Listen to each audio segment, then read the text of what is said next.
So this is our 13th annual Poetry and Barbecue. We will, if you've looked at the program, you'll see that there's an hour-long segment now, and then there's a break, and then there's another hour-long segment that begins at 4 o'clock, and then the barbecue and live music. And so we hope that you will stay the entire day, but that's sort of the break periods. If you're not staying the whole day, please, hopefully we won't have people going in and out while poetry's being read, because that's a little distracting. If anyone here doesn't know me, I'm Sarah Wilson. I'm the executive director of the foundation. And thank you. I don't want to spend a lot of time talking now because there's all kinds of poetry to be heard, and that's who we want at the microphone. So I just want to say a quick thank you for coming. I'll be back up here talking a few more times throughout the program. In your paper program and up on these screens, we thank our sponsors. We're so grateful to our sponsors and everyone who donated, those of you who bought tickets, and we will be thanking them throughout the program, but please know that you know who they are, and if you happen to bump into some of those people you recognize, please thank them on our behalf as well. I'm going to change this slideshow to turn it off and put the name of our writing groups up, and then we'll begin. Okay, we're starting our programming today with Rosemary Tamani. Rosemary Tamani.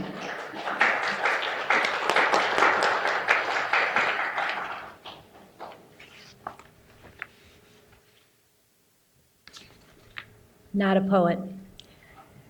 I invite you to listen to a bit of the history of Laura Riding Jackson and the many questions we may always have about her life. I wrote this in the form of a letter to her. It's called Please Tell Me, Laura. I am called docent, a curator at your house.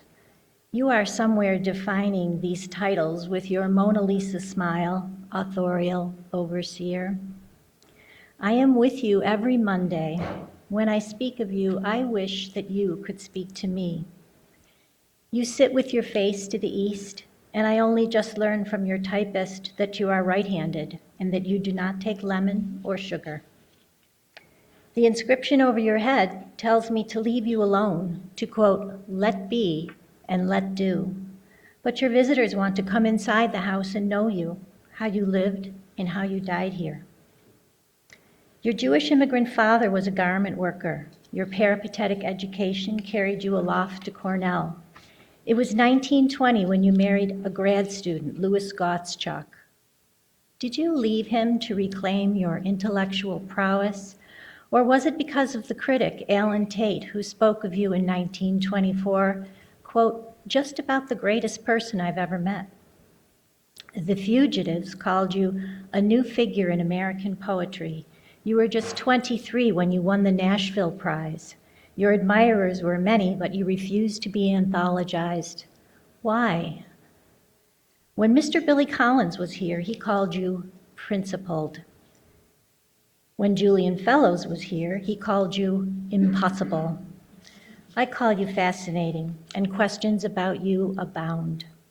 One London evening, you spoke to your intimates Robert Graves, his wife Nancy Nicholson, and the swaggering Irish poet Geoffrey Phibbs.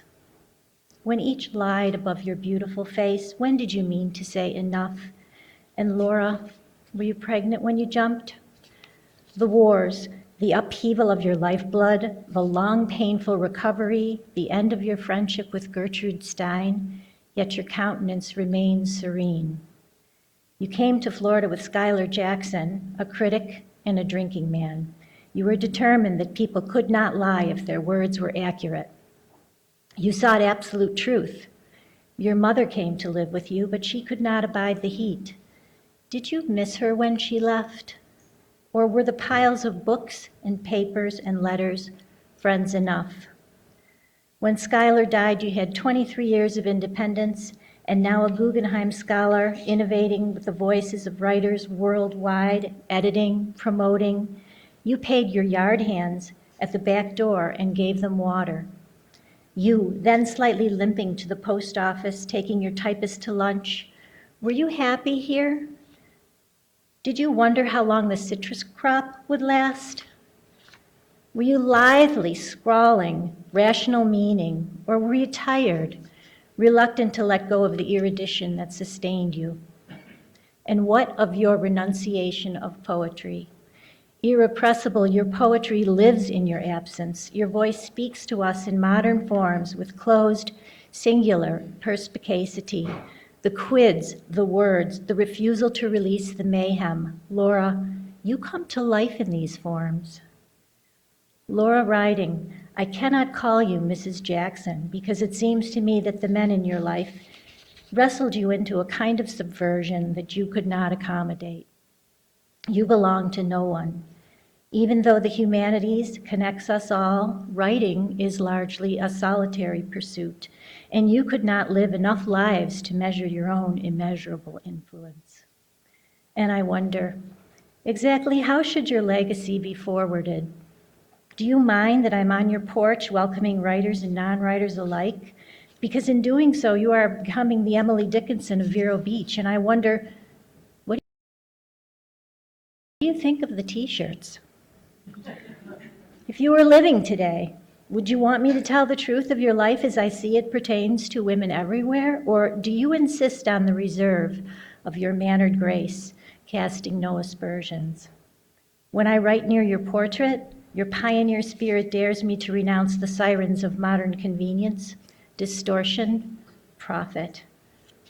And so we write, and we hunt, and we trek, and we hack, and we ride with you, Laura, as if you were a valuable friend and the 10th muse. A child once asked me if your house was haunted. I told him that your house might be haunted with the spirits of the writers who come together in your name. And we are here today, so perhaps there is some truth in that.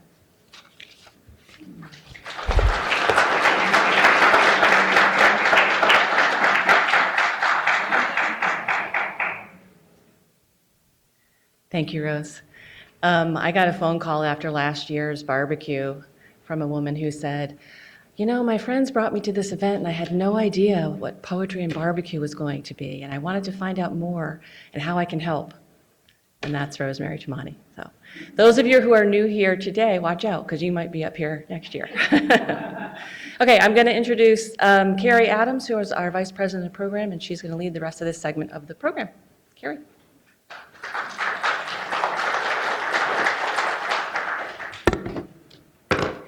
Good afternoon, everyone. 10th Muse. I love that. In my day job, I get to teach English, and it's really wonderful. I think that might be just something I have to bring back to my classroom when I talk about Laura and what we do here. So this part of the program, right, we get to celebrate our fabulous local poets. And these are, I'm just going to briefly tell you just a little bit about the writing groups in general, in case you didn't know that this is one of the most exciting areas of growth for the foundation. Fostering our adult writers and, you know, providing that space and that community for people to be able to share their interests and pursue their work has led us to develop 7 writing groups.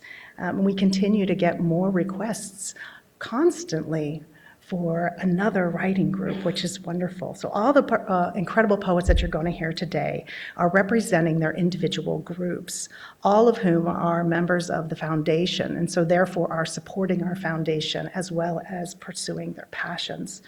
So I'm going to give just a brief description of each group, and then I'm going to step aside so that each poet representing those different groups can come up and introduce themselves and the work that they're going to share with you today. So the first group that we're going to talk about is the Night Writers. Created in 2023 to meet our rising demand for space in the writing groups, the Night Writers meet at night, twice a month. So members in this group range from novices to published authors, and they write in all categories of prose and poetry. So I'd like to welcome our representative from Night Writers to the microphone, please.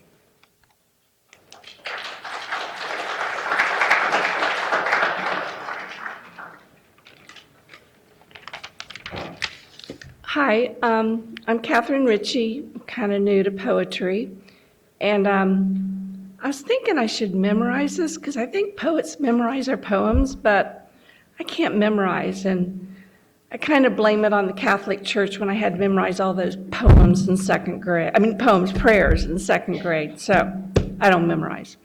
So anyway, this, I guess I should get my glasses on here. I don't know why I went to the Catholic Church, but anyway, this is called The Creep. It creeps, it seeps, it grows, becoming sticky, and she knows it's there. Lurking, now it grabs her foot, moving up, making her legs feel rubbery, continuing up her body, it slinks. Now the shaking starts. She wonders if anyone can see it by the way she hands back a menu or her trembling stance. It continues. The tightness grabs harder. She clenches her jaw to hold on. Backed into a corner, she wonders, where is this coming from? Oh, she knows far too well. It's the fear, something she can't escape. Can anyone see the tremors? She bets they notice. She has nowhere to go, trapped. She hides it and listens to the subtle voices in her mind as it secretly laughs and degrades her, cajoling her into obeying. After a day of torture, it begins its leave, fading to the dark recesses. But it's ready every morning to torment her, slinking silently around in her mind. Its name, anxiety. That's it.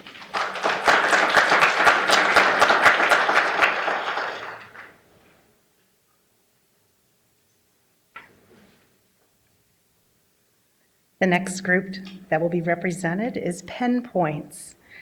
So Pen Point writers, they welcome all genres to share their work with a workshop focus on writing.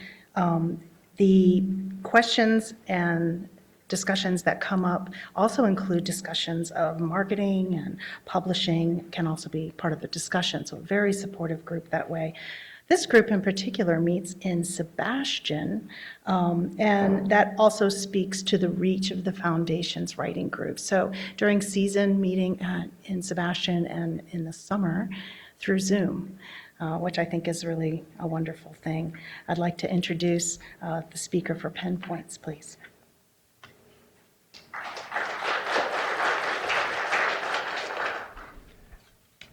Good afternoon. My name is Kelly Marker, and I just recently moved here from South Dakota. So I want you to try and imagine South Dakota in the winter if you can. Think Dances with Wolves, but in the winter time with hurricane force winds and blizzards, 20 below. Construction going on my house, remodeling, major remodels, contractors going in and out, electricians, plumbers, managing 3 dogs in the process, chaos. And this poem downloaded in just a few moments. It's called Ordinary Day. Awaken, my love.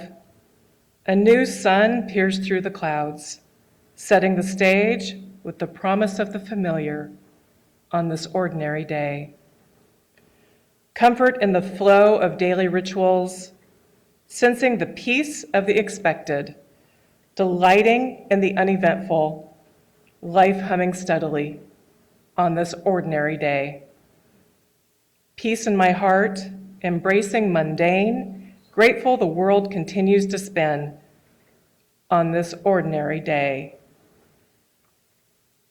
There was a time when I did not appreciate ordinary days. Mundane, average, and ordinary were dirty words. My perception of society taught me that I was of little value if I was not seen as an interesting person or doing exciting things. For the first time in my life, I am at peace with the unremarkable, uneventful, ordinary day.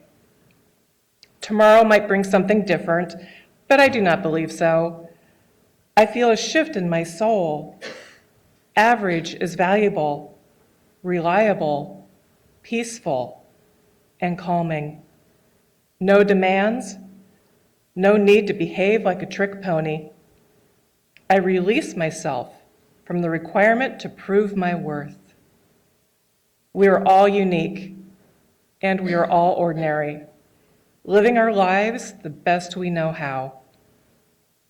Of course, there will be unexpected events, extraordinary circumstances, incredible occurrences, and spectacular happenings. Some will be fantastic, others tragic. No more striving to make every day extraordinary. When, for a moment, I can be still, my soul settles, contentment increases, and I become more mindful on this ordinary day.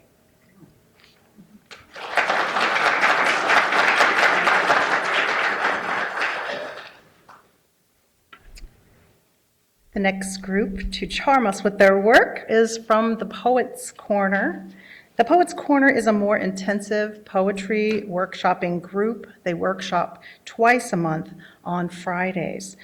Our representative from the Poets' Corner is there. He snuck in. Where is he?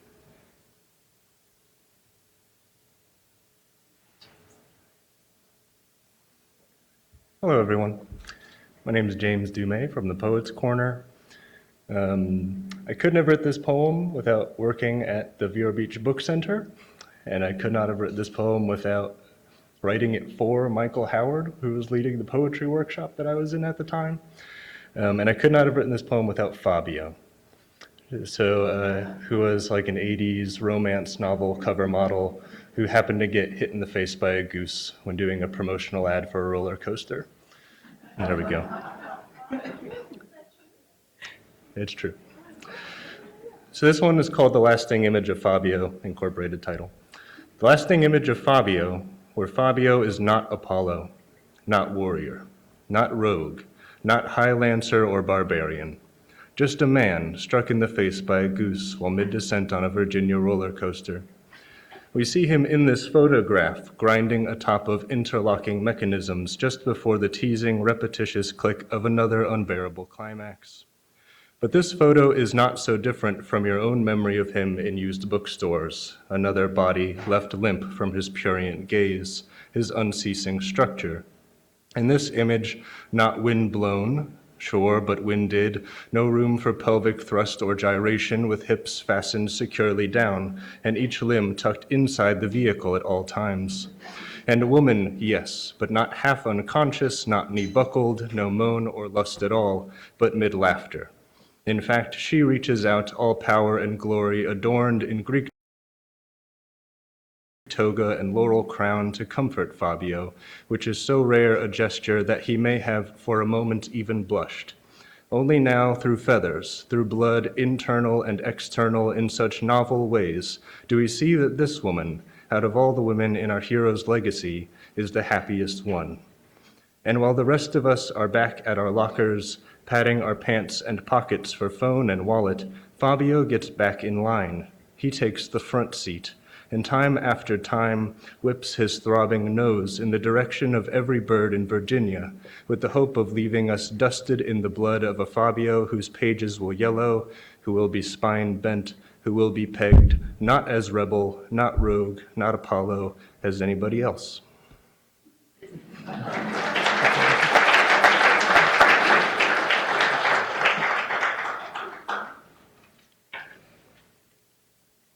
This next group is a double pleasure. It's the Porch Poets and the Pole Barn Poets together. Now, the Porch Poets has the designation of being our very first writing group, a dedicated community of local poets originally gathered on the porch of Laura's house to share their work. A sister group, the Pole Barn Poets, was first created when the Porch Poets got too large. Well, as of this spring, they are back together, meeting jointly, although if we keep getting the numbers we're getting, we may have to split again. We'll see. But for right now, they're here to present together, and this group is actually presenting and publishing an anthology later this year, so we'll be very excited to let you know when that is available. We have several representatives from this group, so they are going to come up and introduce themselves and their poem. Again, this is the Porch Poets and Pole Barn Poets together, starting with Michael. Thank you, Carrie. Well, good afternoon, everyone. I'm Michael Howard, and I'm honored to lead off our esteemed group of Porch Poets and Pole Barn Poets. I've always been fascinated by working dogs, be it herding sheep or sniffing drugs or leading the blind, and my favorite, being retrievers for hunters. And it's probably not a very popular thing to admit, but I like to hunt, I enjoy hunting, and I have 2 retrievers. And as I watched them work last fall, this poem sort of took form in my head as I watched them. And it's not a very complex poem, but it has some imagery and sentiment, which I like, and I hope you like. Its title is simply Brown Dogs in a Green Field. A rising sun throws my long shadow down the dirt road. It runs away westward, but won't get far and will come back to me soon enough. A night's rain cleared the fall air and gives a clean Christmas to the tapestry of greens and browns, soon to give way to more vibrant colors. The grass in the field is low but thick and will lay down and rest with the first frost. I have one leg propped on the fence, and I am shielded from the cool morning breeze by the thick skirt of an old cedar. It drips dew as if just showered, and its fragrance makes me long for an afternoon gin, still a hard day away. Hot coffee warms my hand. It too will fade. The dogs led me out, raced ahead, eager for new morning smells in the field, left from whatever moved there in the night. Damp grass holds scent best, and the rising sun conjures up a fine mist that swirls ghost-like around them. Their breath is hard-earned, and earnest tails signal smiles buried deep in the grass. They are young, strong, handsome brown retrievers who work the field. An instinctive tandem, they share a scent, dig out clues, process them like a crime scene. They are their own forensic team, and with noses distilled through decades, they dissect the DNA of forest and field. This is where these brown dogs belong, long to be, and where their dreams take them when they twitch and moan in the night. All too soon winter will set in and dull these fields, but this wide-faced pasture canvas, brushstroked now by this brown tandem, I will frame and hang in a prominent place to recall with a smile when my own frost and winter set in. Thank you.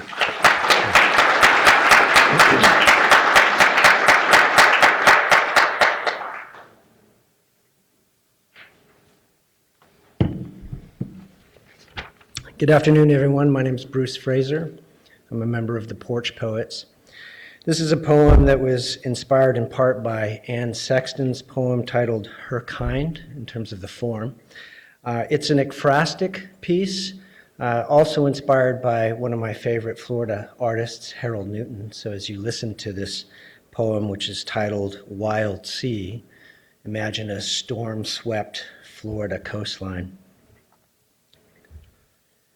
Marooning winds cut across each wild crest, howling for the coast amidst the dying of each wave, birthed and blistered like the rest, expiring in salt mist, absent crying, as here alone the taunt of light and dark call her to task in a ceaseless vying, each moment to leave and erase her mark. She is the rain and green and frothy pelt, which woman born will never likely see. Cold folds of spray against the cheek unfelt in lodges that are home to men unfree.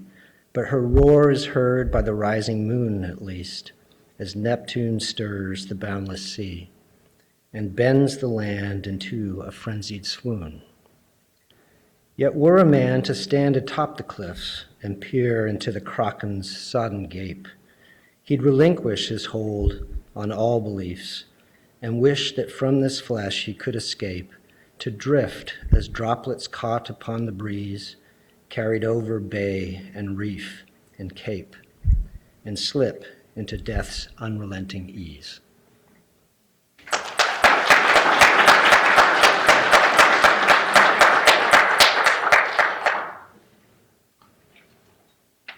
Hi, all. I am Christine Light. I candidly don't know which group I'm part of. I kind of joined both groups, part of both groups. All right. So my poem is A Golden Shovel, which is it's an interesting little form where you choose a line or a stanza or a full poem that inspires you. And you take all of the words consecutively in that line or stanza or poem and make them consecutively the end words of each of your lines.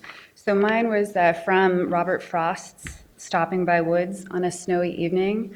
And that last stanza reads, "The woods are lovely, dark and deep, but I have promises to keep and miles to go before I sleep, and miles to go before I sleep."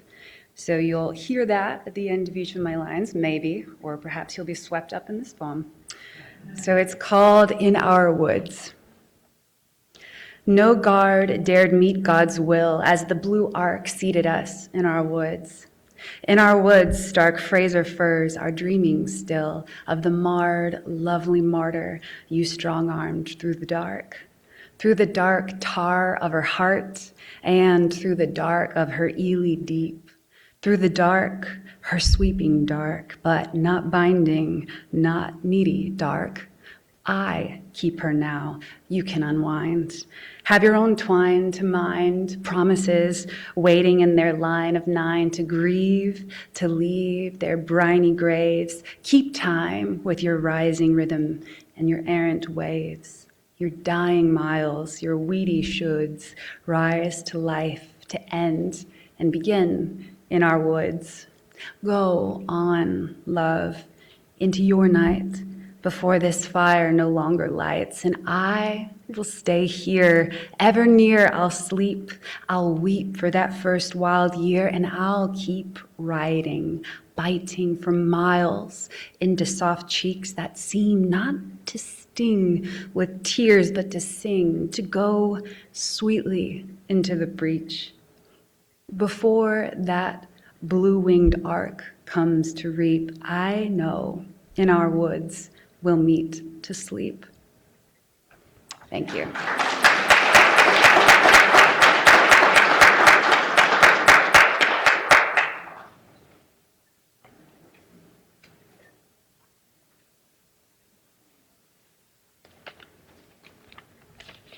Good afternoon. It's so nice to see all these faces here for poetry. I'm Pat Draper. I'm one of the porch poets. And like Bruce Fraser, I'm going to be reading an ekphrastic work that was first presented in February at Gallery 14, when we had the opportunity and the privilege of doing a program with Derek Gores, the collage artist. And if any of you are familiar with his work, he's incredible. So just imagine the most spectacular dragonfly you can. And that is what I wrote about. The title is Into the Air, and the form I am utilizing is a high bun. First came into being in the 17th century, thanks to the Japanese. A traditional poem is preceded, followed by a haiku. So here's the dragonfly, into the air. Almost out of anywhere, they appear into the air, of the order Odonata, dragonflies, symbols of living change, iridescent moments powered by diaphanous wings, flying in 6 different directions, up to 60 miles an hour, watching the world of everything in 360 degrees. Start life as a nymph. Live for weeks with magic wings. Whimsy darts at grace. Thank you.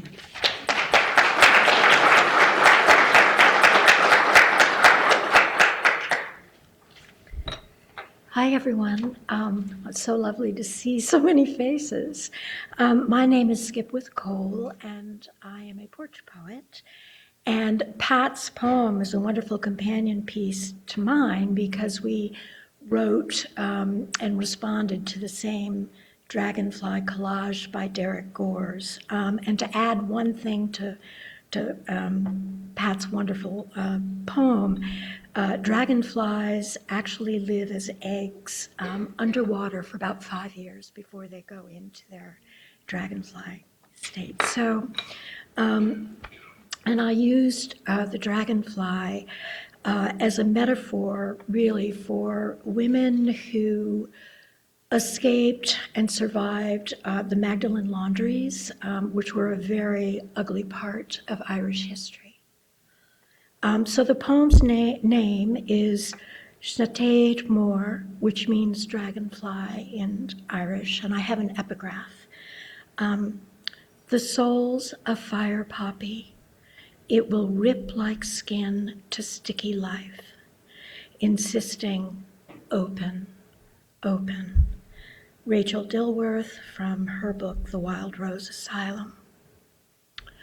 Oh, to escape these manky rooms, padlocked and fogged in mephitic air, the tall convent walls topped with glass shards, and the iron gates and prison guards, this Magdalen laundry.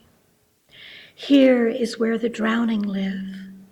We marked fallen women, underwater so scalding, our hands rubbed raw as we scrub and scrub in the forced silence, bloodied bedsheets and dish towels, and bona segert, the priest's collars.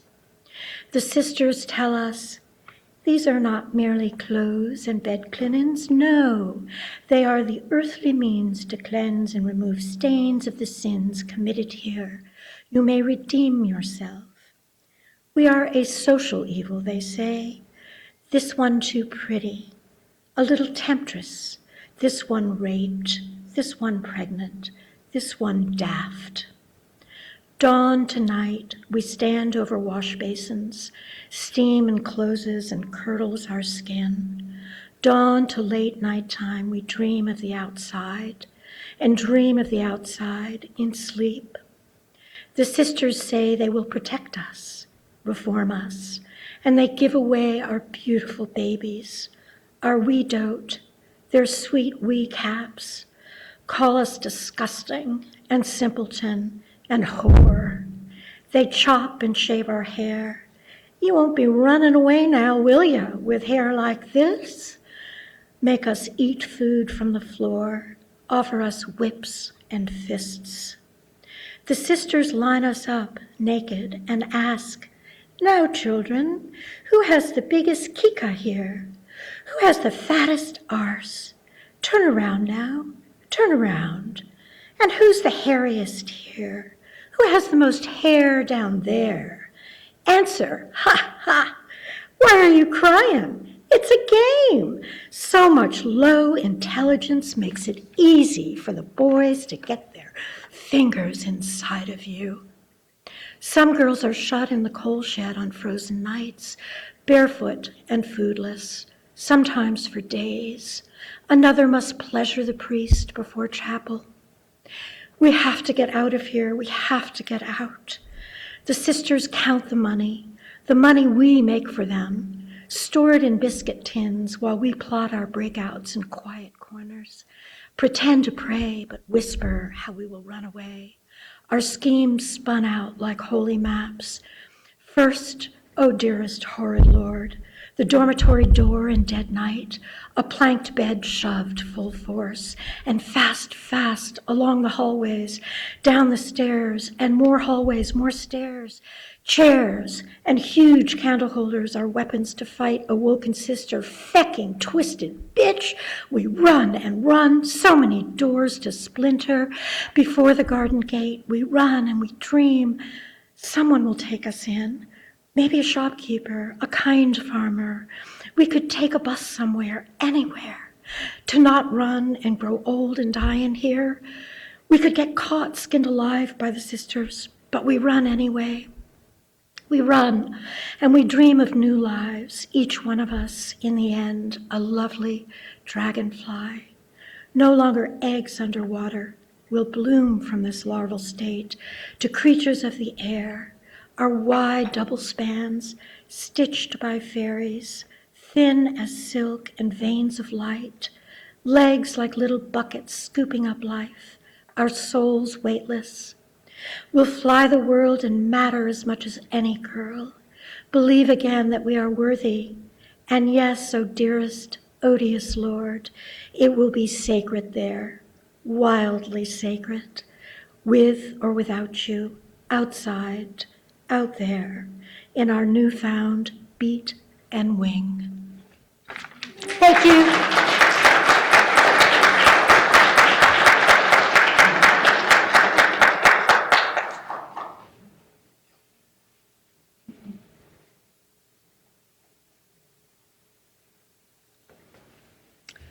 Oh, there is a great crowd out there. It's wonderful to see you all.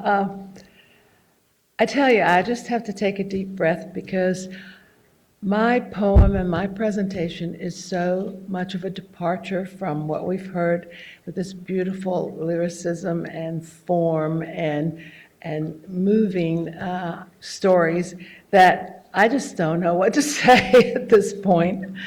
But because what I have done is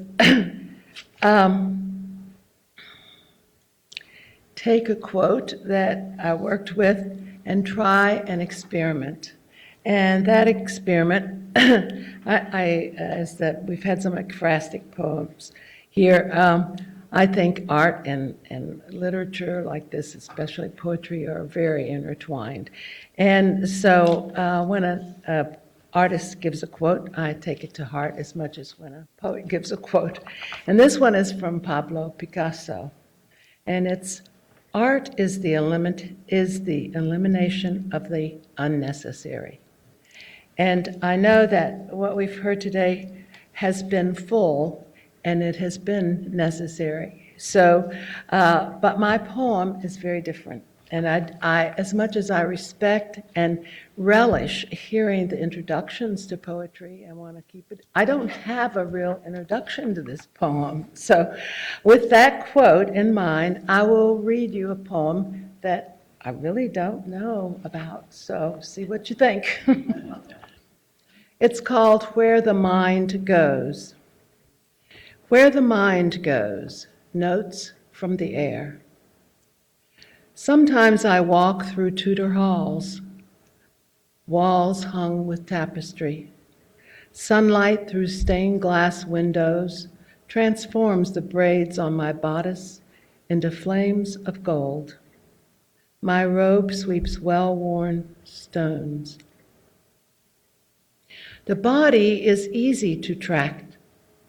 It leaves its own clues, makes clear its own demands. But the mind, where does it go? Infinite images, endless strata, millennia. Stalin enslaved Russia's best minds, sequestered his scientists into locked compounds, sentenced artists, writers, dissidents to die at hard labor in gulags. Ferreted every soul. Caves of darkness, caves of light. Sometimes I float on water, sometimes on air. Thank you.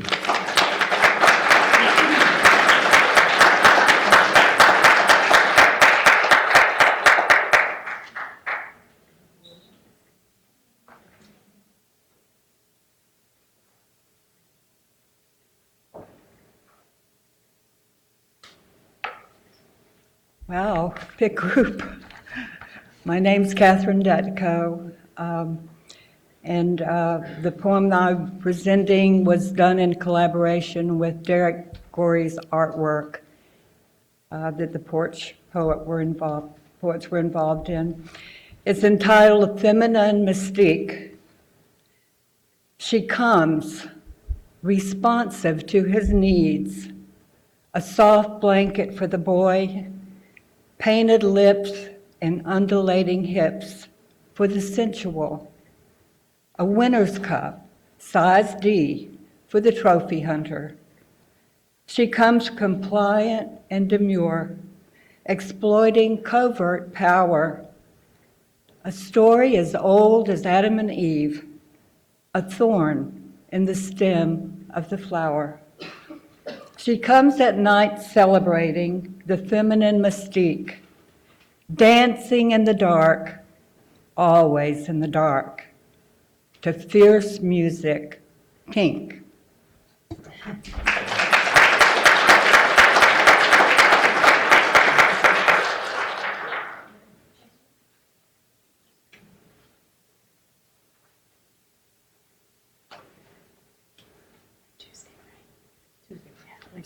No, stay right there with me. Stay right with me. I just want to double check. So that was our porch poets. I just want to check that Faye and Barb are not. Okay, well, that's all right because we still have fabulous poetry. We are now on to the next writing group, the Tuesday Writers. Okay, the Tuesday Writers is a group that meets every Tuesday. That's commitment. Look at that, every week, coming from all over, prepared to workshop poems and workshop all kinds of genre every single week. Content, style, mechanics, you name it. They welcome all skill levels, from novice to beginners, published writers, and a whole wide variety of work, poems, essays, memoirs, creative nonfiction. So our first representative from the Tuesday Writers, please come to the microphone. Good afternoon. I'm Ann Kenna with Tuesday Writers. Having spent 30 years in writing communities on Long Island, the serendipity of moving near Susan Lovelace and her suggestion I join Tuesday Writers was a seminal moment in my writing journey. I'm profoundly grateful for the welcome I received and to witness the encouragement offered to novice writers that are fortunate to find themselves in this nurturing place. Hot, steamy poetry. I'm going to sit down and write a poem. It's going to be black and white and a little bit bluesy, soul smooth and hot licks. Make you feel things, see things, taste things, like sex, only cooler. Maybe like that good wine your boss gave you last July for something you did but can't remember now. The price tag on the bottle said $49. You never spend that much on a bottle of wine. It must be good. Or it could be rough going down, like the throaty hoarse whisper of the lady in the card store when you were 12. She scowled from behind blue smoke clouds. You read it, you buy it. You came back each afternoon that steamy summer, hid in the back, behind the not-so-precious Rod Serling vision of porcelain dolls with dripping eyes. You'd pull out that magazine, hands shaking. Read a little bit more each day. It lasted the whole summer. One long foreplay. This poem is going to be like that. Going to call you back, lick your lips with its hot voice, make you want more. This poem is going to make love to you, all hot and sweaty like sex, only cooler.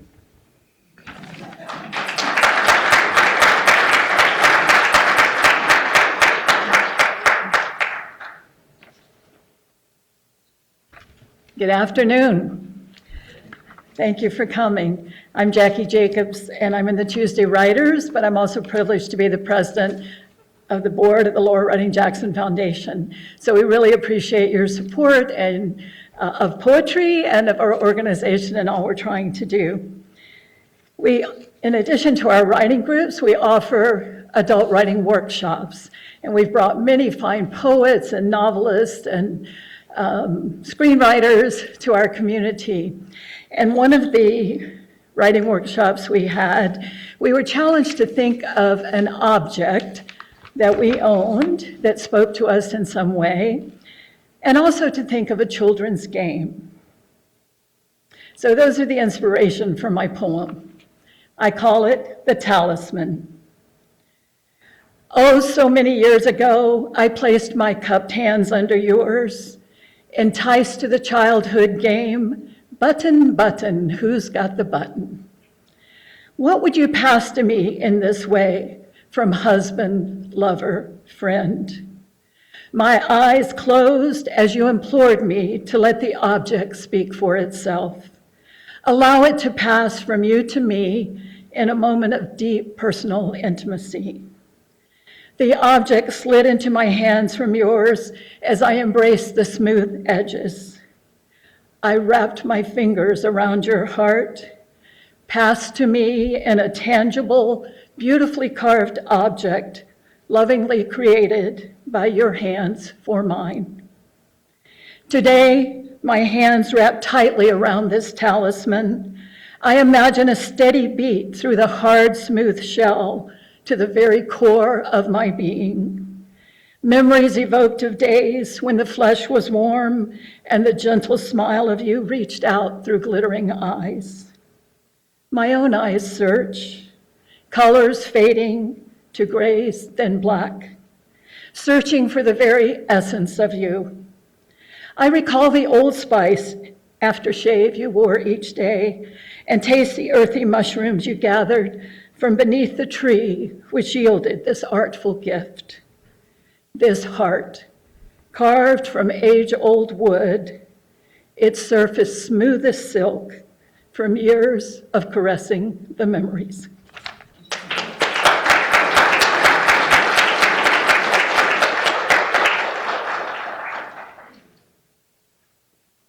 Thank you, Jackie. So there's one group that is not represented by a speaker today, but I wanted to mention the group so that everyone is aware of all the fabulous opportunities there are to be involved at the foundation as a member of a writing group, and that's the Write Life group. They meet twice a month via Zoom. A small group that invites novice and experienced writers alike to write, read, critique each other's work in the areas of memoir, journaling, blogs, newspapers and magazine work, to further each other along in the whole writing process, mostly creative nonfiction. So again, I would love to have us all give a big round of applause to our readers again.